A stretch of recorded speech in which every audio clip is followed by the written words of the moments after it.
Hello, my name is Michaël Green, and I welcome you to the ninth episode of my podcast, Historians in Conversation, which is hosted by the University of Lodz in Poland. My guest today is Professor Owen Stanwood from Boston College. He is interested in colonial America and European endeavors overseas in the early modern period, as well as the Huguenots. And today, I will be talking to Professor Stanwood about his interest in history. How did he make his career? What choices did he have to make? And what motivated him throughout his academic life? I welcome Owen to my podcast. Hello, Owen, and welcome to my podcast. I am very happy to have you here. Thank you. It's great to be here. Perhaps it would be a good idea to mention right away that we know each other for quite a few years, and I really like your latest book, The Global Refuge, Huguenots in an Age of Empire, which I found fascinating. Usually, the first question that I ask my invitees is about their childhood. Because for me, as a historian who works also on topics of education, childhood is a formative stage of one's personality and one's life. And I would like to ask you about yours. Could you tell me a little bit, where did you grow up? What was your environment? Yeah, of course. So I grew up, I'm from a small town in the far northwestern part of the United States, so just north of Seattle. I grew up on an island. The town had about 2,000 people in it. My father recently retired, taught English at a small community college, and my mother was a nurse. She's also retired as well. They still live there in the same town. So I think living in that town really uh, kind of made me interested in history very early on because the town was very self-conscious about its historical identity. It was a 19th century kind of small seaport town. So I became very interested in history early on, both local history, but also other places far away. We traveled a fair amount. I got to go to Europe when I was a child. So I think both of those things, that combination of the deep local history focus and being able to think about other places, kind of helped push me on this path a little bit. Do you remember the first time that you thought, history sounds interesting? Actually, I do, and it's a very funny story. So I was 6 years old, and I was on a trip with my parents to the East Coast of the United States. And a family friend gave me a present, and it was a book called History's Timelines, which was exactly as the title says. It was just a list of timelines. So it had like the ancient world, and then it was dates and all the important things that happened with like little stories and pictures about some of these events. And I remember my parents said, when they saw this present, they were like, this is the weirdest present to give a 6-year-old. Like, obviously, he's not going to like this. And I loved it. I spent years looking at that book and thinking about the dates and thinking about the people. And even today, like when I think about certain events, like the French Revolution in particular, they had some of the pictures of the guillotining of I think of the king and queen. And I still think of that book when I think about those events, even so many years later. And so that was definitely kind of my my first history moments that I remember. You know, it reminds me a little bit of myself. I did not get a particular present that I remember, but my grandmother had a typing machine. Mm-hmm. And I think I was 6 or 7 years old when I discovered the typing machine, and I was fascinated by the sound that it was making when you were typing on it. And I started going through the encyclopedia and typing down lists of kings from different periods, and I created a huge scroll with those kings, and actually still have that scroll somewhere Oh lying wow. around. And when I was writing my master's thesis, it was the quickest way to check who was reigning when. Hmm. So quite funny, You yeah. should frame it. It's a huge scroll. I don't Oh, know how many I guess. pages. It's like a whole bunch of A4 pages glued together Oh, wow. by the 7-year-old me. Yeah. You said your father was teaching at the local college. What was he Mhm. teaching? So he taught English was his and mostly writing, but he kind of ended up teaching everything because it was a very small college, and he was one of the few teachers there. So, even some of his classes would have historical content, or he'd teach about social science, or he also did a lot of interdisciplinary team taught courses. So certainly, I mean, he he only had a master's degree. It's a local college that didn't require PhDs, but he was and still is, very curious about everything. And I think that definitely rubbed off on me as well. That he was always willing to talk about history and those sorts of things with me. Even geography was my other great passion when I was a kid. I was just fascinated with other places and maps, and so certainly he was a good person to have conversations with about that stuff. Were there many books in your house as a child? Oh yes, lots and lots and lots of books. I mean, certainly not a lot of history books, but a few, but a lot of literature, and especially as I got a little bit older, I read much of it. We also had a set of encyclopedias, which was, less common now, but certainly back then was important. I spent a lot of time looking things up in that set of encyclopedias. What was your favorite book as a child? I mean, without a doubt, my favorite books were the Lord of the Rings trilogy. Uh, I From a very early age, I had them read to me by my mom, and then read them on my own, and which in some ways I think also helped push me towards history because thinking about the history of that world, that imaginary world, I think gave me more curiosity about the real world. And we know Tolkien had lots of historical interests too. That's true. And you went to local school, I suppose. And was there anything at school that you think could be also pushing you towards history? Because for me, for example, I never realized that history is something that could be studied until I went to secondary school. And our teacher, I think she was just a great teacher. She was so inspiring in the way that she was teaching that it was the first time that I realized that I not only like to read stories about history, but also I am becoming interested in history itself. Hmm. Yes, I so my school, like I said, I lived in a very small town. It wasn't a high-powered school by any stretch of the imagination. There were 50 students in my class. Uh, but I was very fortunate in that 50. 50, 50. Wow. So very, very small. Um, but I was very fortunate in that there was a very dedicated history teacher in my high school, and he had gotten the school involved in a program called National History Day, which is a so sort of like there's science fairs where students can do science projects and compete against each other. This was like that, but for history.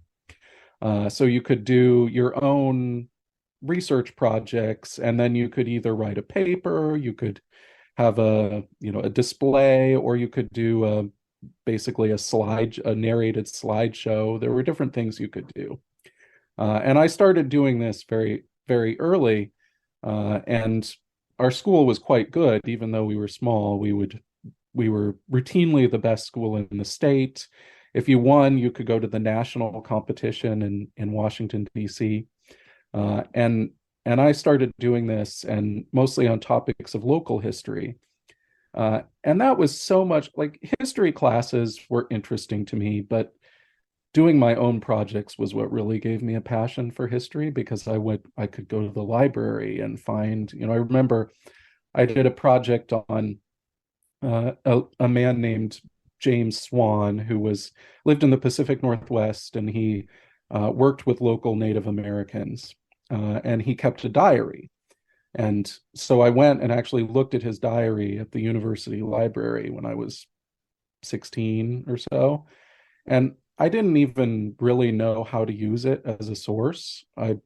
But just the process of looking at it and thinking like, wow, I'm studying this guy and he actually wrote this with his own hand, and now I'm holding it here. And I think that was a really formative moment too, in making me think like, history is not just something that you kind of passively receive, but something that you can actively find out about and then disseminate to other people.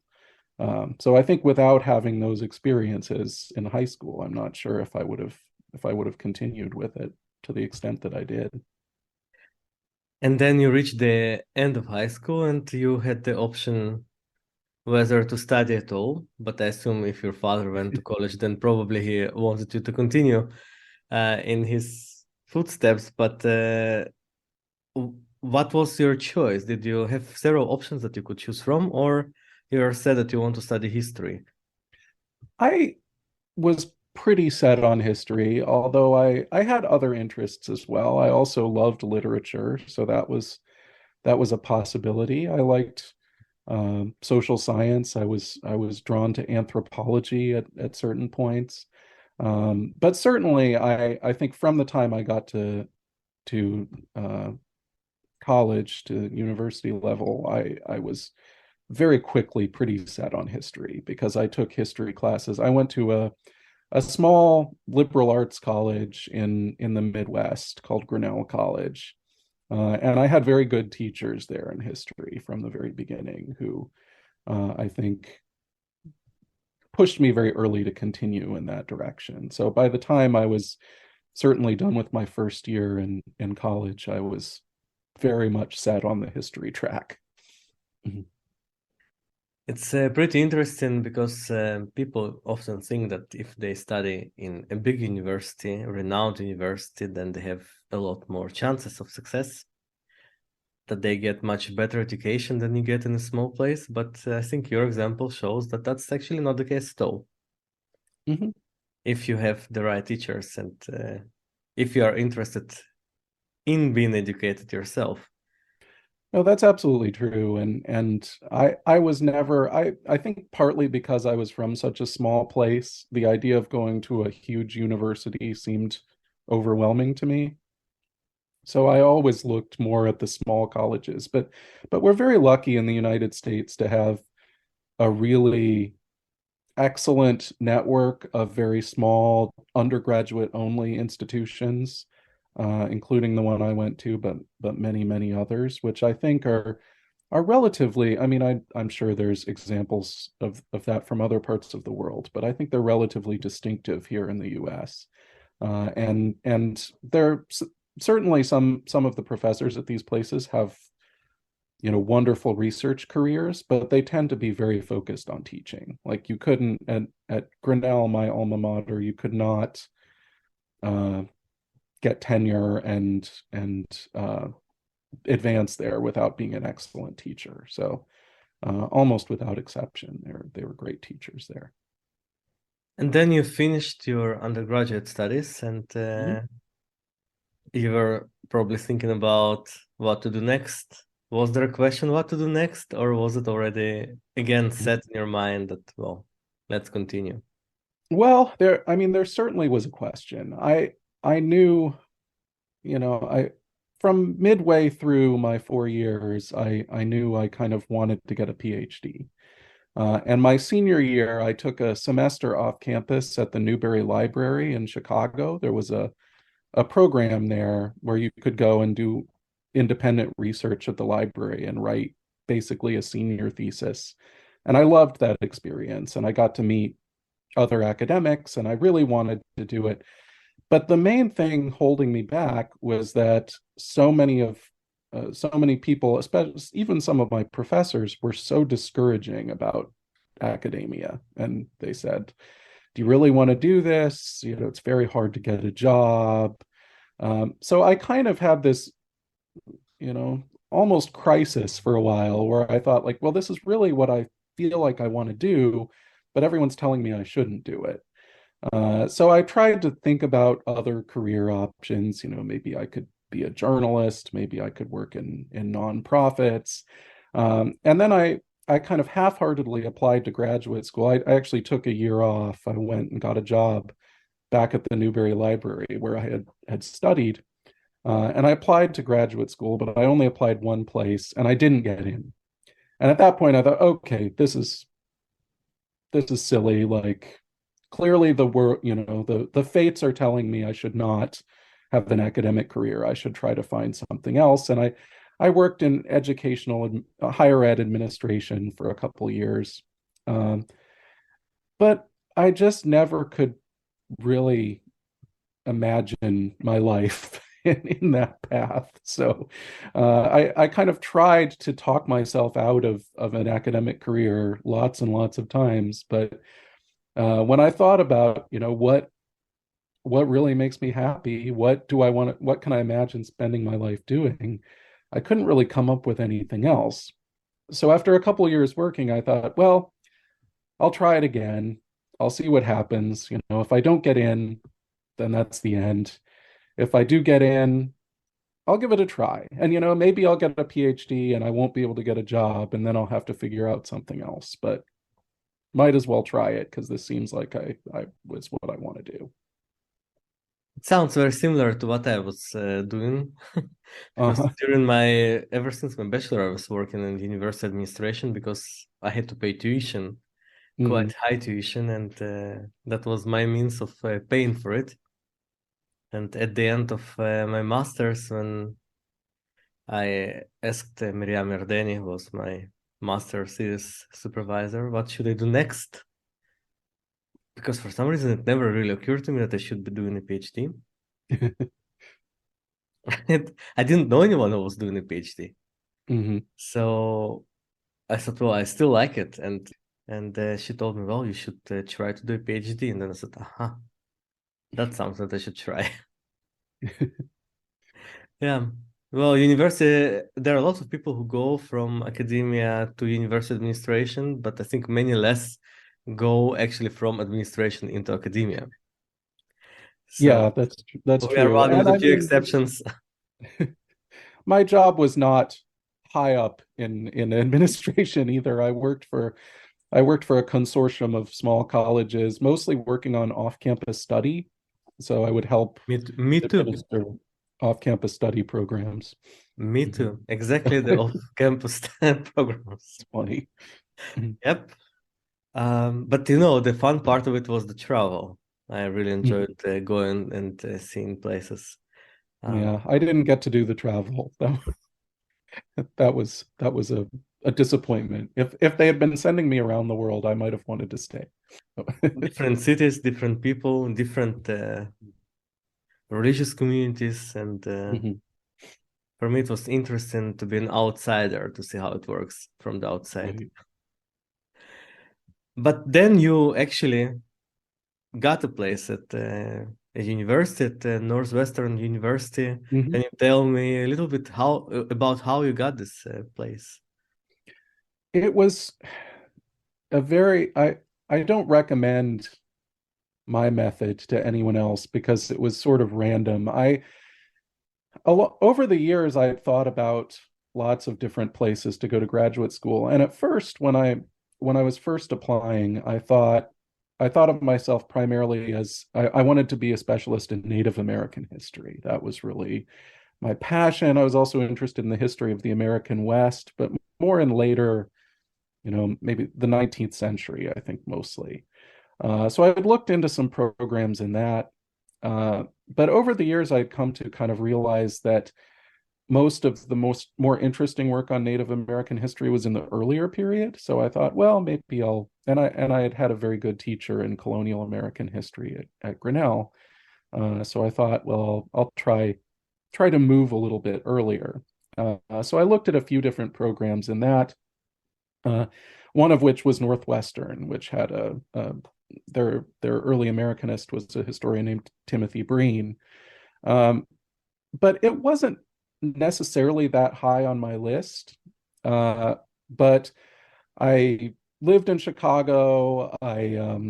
For personal reasons, didn't really want to move anywhere else. So I ended up just applying to Northwestern and to the University of Chicago, which were the two kind of local places that I would have been able to study for a PhD. I got into both, which was great. But the University of Chicago didn't give me any aid at all. So I would have had to pay their astronomical tuition. At Northwestern, I got a very nice stipend, so I wouldn't have to work outside the program. So it was clear, if I wanted to get the PhD, that was my one choice.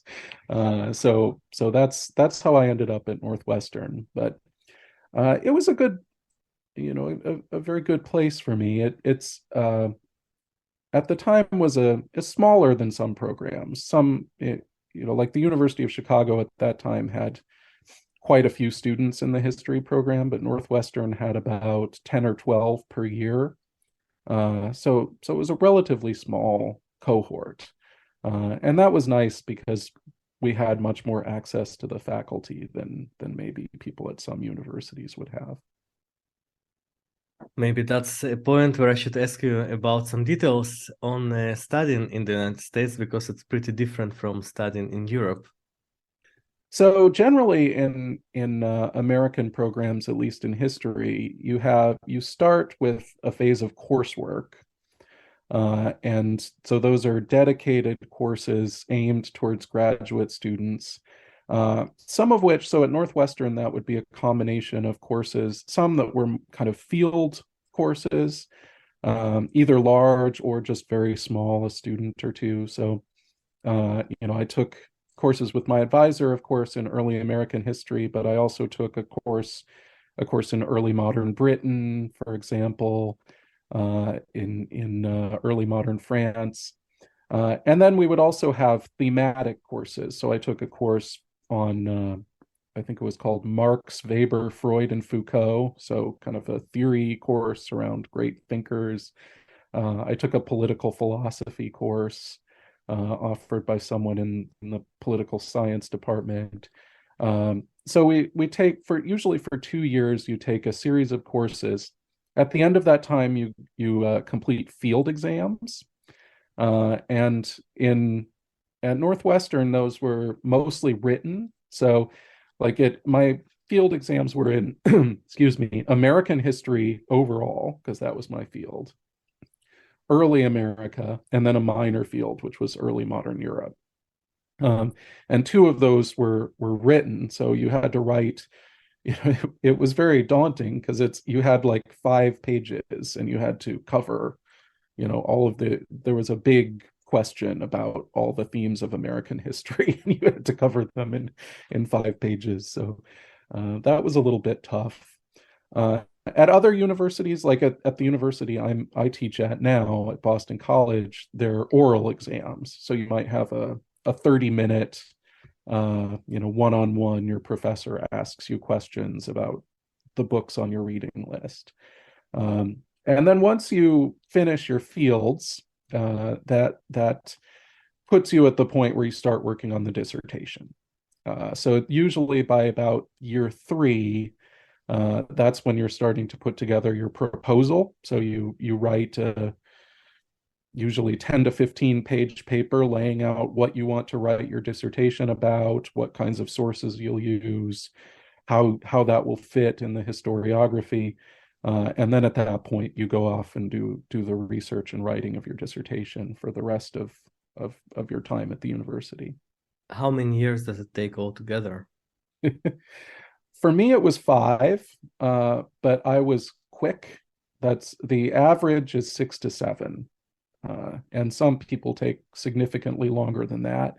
It depends a little bit on your field, because some fields obviously require you have to master a number of languages, you have to master paleography. Some people have to live for an extended period of time in another country where they're doing research. I was relatively fortunate in that my dissertation didn't require a lot of travel beyond the US. So I was able to write it up pretty quickly, but some people take quite some time. What was the topic of your dissertation? My topic was the era of the Glorious Revolution in the American colonies, so the later years of the 17th century. and particularly within that topic, the politics of religion. So I became it was an interesting journey when I got to Northwestern because I started off interested in Native Americans. And as I got kind of steeped in the sources of the late 17th century, I kind of went off on a sidetrack about religion because I noticed that so many of the sources were deeply anti-Catholic, that this sort of fear and hatred of Catholics seemed to be infused in everything, including relations with Native Americans. So they would uh, interpret uh, strife with natives in terms of, well, the Catholics must be controlling the natives and using them against us. So I became really fascinated with that, and ended up writing a dissertation that was really about how fears of Catholicism influenced a move towards empire in early America and in early British America. So from the kind of the move from the very disorganized early years of the 17th century towards a much more robust and centralized British Empire of the 18th century. I saw that change being in part driven by the politics of religion.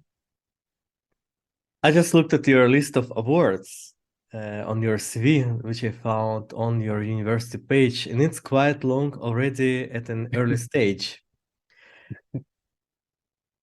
Uh, I mean, I've done well, but actually of my cohort at Northwestern, many of my cohort have done quite well. So I can't really claim any sort of special place. It was a very good group, and many of them. I mean, I'd say I haven't counted it up in a while, but I'd say most of the people that were in either my year or the years surrounding me and at Northwestern have managed to find pretty good academic jobs. Actually, one of them, who was the year below me, is one of my colleagues at Boston College now, and she's also done very, very well. So I wouldn't put myself in a class.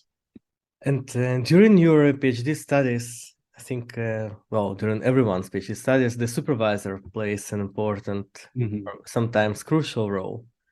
Yes.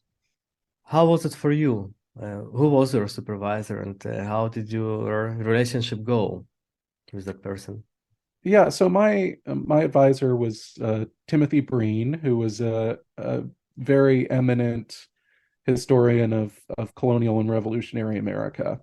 He's most well known. Well, he's written a number of pretty well known books, but probably his most famous work is his work on consumption in the 18th century. So he wrote a book called The Marketplace of Revolution, which looked at kind of consumer links between Britain and America, and then kind of how that led to the boycott movements that then inspired the revolution. Um, he was known as a good advisor, known as being kind of a tough advisor who could be difficult to work with at times. At least that was his reputation. That wasn't the experience I had. He was always supportive of what I wanted to do, even though it was a little bit different from what he was working on at the time. I'd say the thing he taught me the most that I really appreciated was about writing.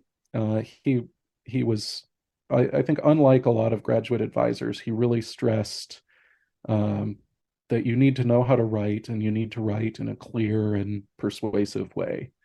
And I kind of thought I was a good writer when I got to graduate school. He quickly taught me that I wasn't particularly good.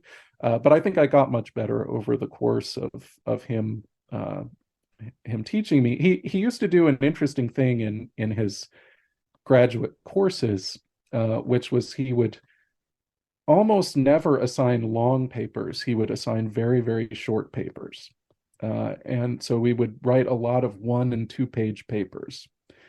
And those were great exercises because they were usually based on sources. And we had to work very, very hard to get right to the point and be very exacting in your argument, because if you have only 2 pages, you can't waste any words at all. And I think I look back on those papers as being very important in teaching me how to write, because even in a book, that can be kind of the case. I think, we historians do sometimes have a tendency to ramble a little bit, and I've tried not to do that in my writing. I'm sure I've failed failed at certain times, but I think I really thank him for teaching me how to write. By the time that you finished your PhD, did you already have a plan for the job? Did you have already an offer? Well, I did get an offer right around the time my PhD was done, which was very lucky. Going into my last year of writing, I had an infant son at that time. He was born the July before my last year of graduate school. So I was obviously a little bit anxious about, trying to figure out a path. And I knew that the job market was tough, and I wasn't done with my PhD yet, but I thought, well, I'll apply to as much as I can and just see what happens. I was actually more hopeful of maybe finding some sort of a postdoc or something that a temporary position, that then I could get a couple of articles out and make a little bit more of a name for myself. I had gone to a few conferences. I had met a few people in the field, so I was starting, but I was still not very far along. So I sent off a bunch of applications, and I did all right. I got I think it was three. So back at that time in the United States, we don't do this anymore, but you would have 2 rounds of interviews for academic jobs. And the first round would be at the annual meeting of the American Historical Association, which was in a different city every year, the first week of January. So you would go and you would have maybe a 30-minute or an hour-long interview. And then if they liked you, they would invite you for the on-campus interview a little bit later. So I had 3 preliminary interviews, which was not bad. And then I got an on-campus invitation relatively soon after that, which I was just thrilled about and kind of surprised, honestly. And that was at a place called the Catholic University of America. And so I went for an on-campus interview there, and I believe it was February, kind of as I was trying to finish writing up my dissertation. Where is it located? It's in Washington, D.C. And much to my surprise, they offered me the job. So I found myself, in the position where I had to finish very, very fast. I still had a couple of chapters left to write of the dissertation, but and had to kind of rush to get those done in time so I could go and take the position in the fall. Well, that probably lifted a lot of pressure off you once you had the job, so you got the motivation to finish your dissertation on time. As far as I understand, American dissertations are not usually published as books, because when I look at your list of publications, there is no dissertation on it. But is there any rationale behind it? Now that you're a professor at the university, perhaps you could explain a little bit about it. Because, for example, So in the Netherlands, we had to write a PhD, which was supposed to be published as a book. I think that's also the case for Germans, but in England, that's not the standard case, for example. mm-hmm. Yeah, it's similar, but a little bit different here. So essentially, I mean, for most historians at least, the dissertation is kind of considered a first draft of your first book. So the assumption is that once you get to your first position, you'll use your first 7 years there to revise and expand your dissertation research into a book. It used to be like 20, 30 years ago, it would have been relatively common for at least people who were happy with their dissertations to just publish them straight off. But that virtually never happens anymore. So now it's just assumed that you'll change it, and that's what I did. So my first book, which is called The Empire Reformed, was essentially an expanded version of my dissertation. And I think I'm not quite sure how we got into this system, honestly. I think the assumption is that, dissertations are never kind of as complete as they should be, and there's always a little bit more work to do. I mean, certainly that was the case for me. I had finished it up so quickly that there was a lot of kind of unanswered questions that I felt like I needed to spend more time on. I ended up I had never done research outside of the United States before I got my PhD. So, and I realized that, my work was very transatlantic already. I was very well read in early modern British history in the historiography, but I knew I needed to go to England and actually read those sources. So that was the main difference, was I had a whole new body of sources that I used for the book. If to come back to your career, you spent only 4 years in Washington, and then you were invited, or you moved to Boston College. Could you tell about that? How did that happen? Yeah, so I mean, Catholic was in many ways a great place to be. I liked the department a lot. Students were good. I it was I I had a number of reasons to want to move on. It's kind of a little bit of a odd place. It's a university run by the Council of Bishops of the Catholic Church in the United States. So very churchy in ways that I was not. It was also a small department. It did have a graduate program, and actually some very excellent grad students went there. But I was eager to move to a place that was a little bit bigger, a little less idiosyncratic. So I applied to a number of jobs in my fourth year because in general, it's considered easier to move if you don't have tenure. Because after you have tenure, you're not eligible for many of the job openings in the United States anymore. So I thought, if I'm going to move, this is the time I should try. So I applied for a number of positions going into my fourth year there, and got a couple of interviews, and was a finalist actually at two places, at Boston College and at the University of Iowa, which was in the Midwest where I'd lived earlier. So even though Iowa's not high on most people's list of places they want to go, I was actually very enthusiastic about that one.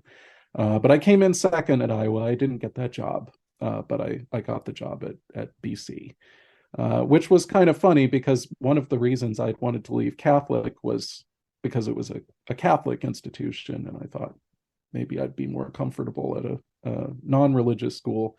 Boston College is also a Catholic institution, so it appeared that the places that wanted to hire me were all Catholic schools. But BC turned out to be a very different kind of Catholic school. This is probably because of your interest in the Reformed Church. I think so. Yeah, and in religious history more generally, both Catholic and BC are places that have strong religious history programs.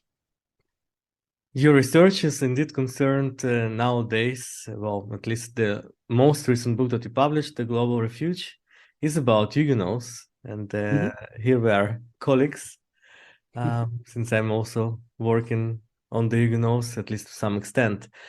How did you come to the topic of Huguenots? Because you start with Native Americans, and how did you end up working on the Huguenots, French Protestants, on the other side of the world? And you are doing transatlantic history, of course, but still, why the Huguenots? Well, so many of my interests come out of things that I find in the archives that seem strange to me, and that I think is what brought me to Huguenots as well. That I was when I was doing my work on late 17th century America, I just found so many references to Huguenots. They seemed not necessarily actual Huguenots who were there, but people talking about events back in France, or that they're expecting refugees to come, or that they want refugees to come. And I found this curious because the main work on Huguenots in colonial America, which I had read, is John Butler's book called The Huguenots in America, which came out in the early 80s. And his thesis of the book is essentially that there were hardly any Huguenots in colonial America and that they disappeared quickly. So it's kind of a whole book arguing that the topic of the book is not really that important. And I just wondered, kind of there seems to be a story to tell there that hadn't been told. So I started, at first I was actually imagining a book about refugees in colonial America, not just French refugees, although they would be part of the story, but also there were a lot of Scottish refugees coming in at this time, and various kinds of English dissenters.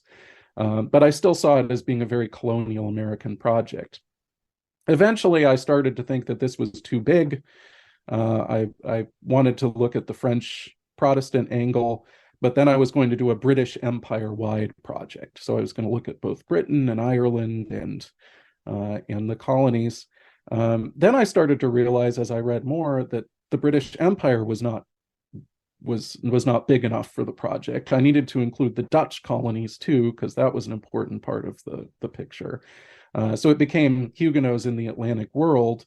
Of course, then I found that some Huguenots were actually leaving the Atlantic world. They were going to the Indian Ocean. So that's when it became the global refuge. It became kind of a study of Huguenots in overseas imperial projects writ large. So the project steadily got bigger and bigger and bigger. I think it's a fascinating book. I've read it, and I can recommend everyone to take a look. That's how one should write history, at least in my opinion.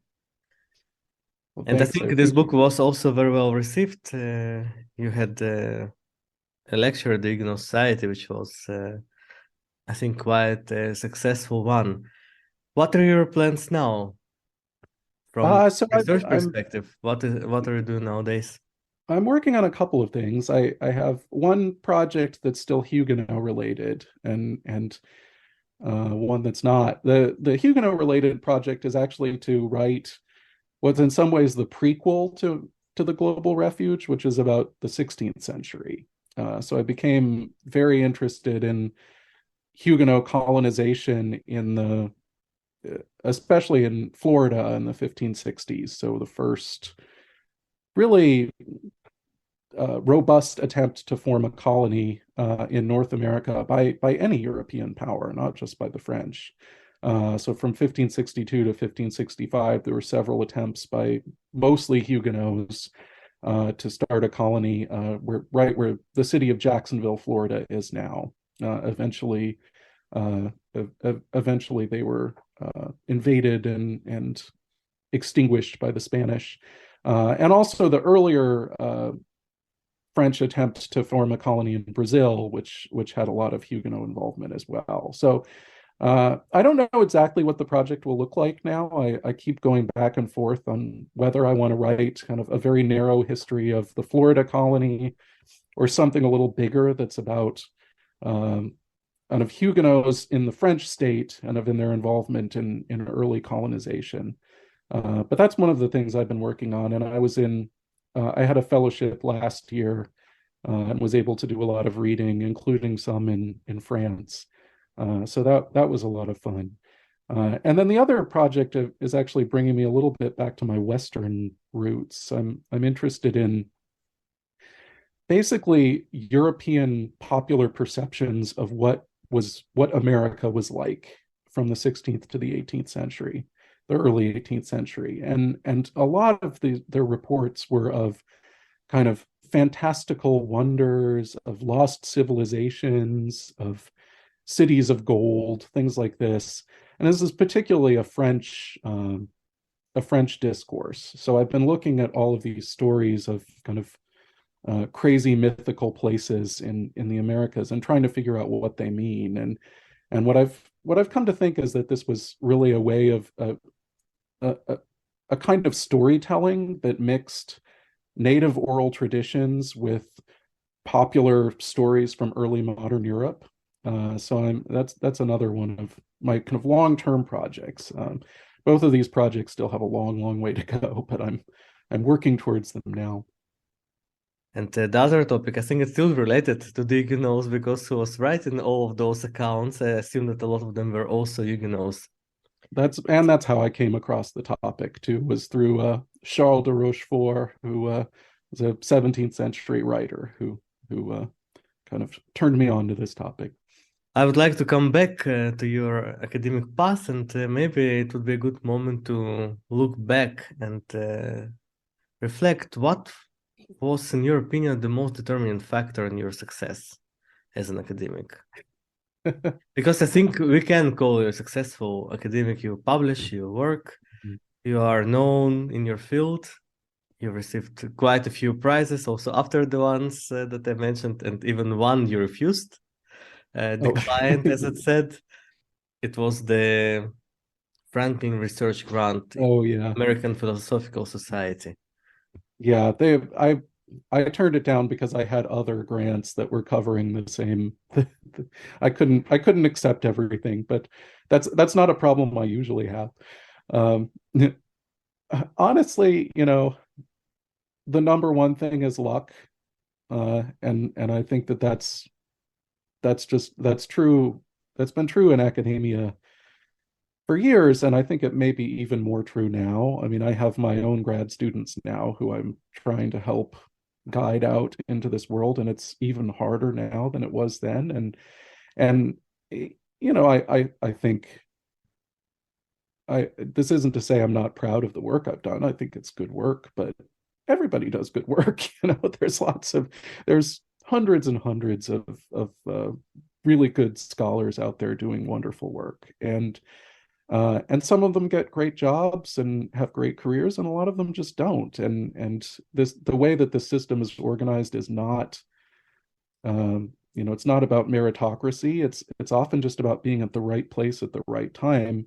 And when I went on the job market the first time and got that job at Catholic U, they just happened to be the kind of department that liked the kind of thing I was doing that year. And if they hadn't been there or they hadn't had a job right at that time, who knows what would have happened? I might have gotten nothing and been forced out of academia. And same with Boston College. I was able to move up to a better institution right at that particular moment. So I think that there's things that scholars can do to try and make themselves more marketable, including just working on topics that are trendy or popular, getting published, networking. I mean, all of that stuff is good, and I tell my students to do that. But without a little bit of luck, you're honestly not going to make it. Do you think that publish or perish is still a vital thing in academia? I mean, I certainly do think that you need to publish to make it. I don't think it may be a little bit different in the US than Europe. Like we have moved really, I think, away from a lot of article publishing here. So I think having one or two is helpful when you go on the job market if you're a young scholar, but we're so book focused still that it's more about writing a brilliant popular book. And I think in Europe, maybe it's a little bit more about volume of publications than it is for us. I think it's more about your publications being in the right journals or in the right with the right presses and kind of getting more recognition. I think that's true, at least in the fields that I'm working. It seems that publishing a lot of articles is more important than publishing books. Mm-hmm. And some English colleagues don't publish books because they say that there is no reason for them to do so because it's not counted as Mm-hmm. much as 5 articles, Right. for Yeah, we example. haven't moved in that direction here yet. I honestly don't know. I feel like maybe we're a little too book focused. in the US because I mean articles can be really useful, especially for teaching, because our students, I think, are their attention spans for reading long things have gone way down. So having a very well argued, nuanced article can sometimes be a lot better for teaching than a long book, or even a short book. That's true. Well, I think that in your last sentences, you also gave advice for potential students, potential history students, potential graduates, potential those who are going to look for a job in academia. And the advice was that networking is important, Mhm. publication is important, and keep an eye on what is trendy. But I think one important thing is also to still remain true to yourself, because if you don't, then at some point you'll run out of energy and won't be able to do anything else. Yeah, I thank you very much for this really interesting conversation, and I hope that we meet again on some other occasion. Thank you very much.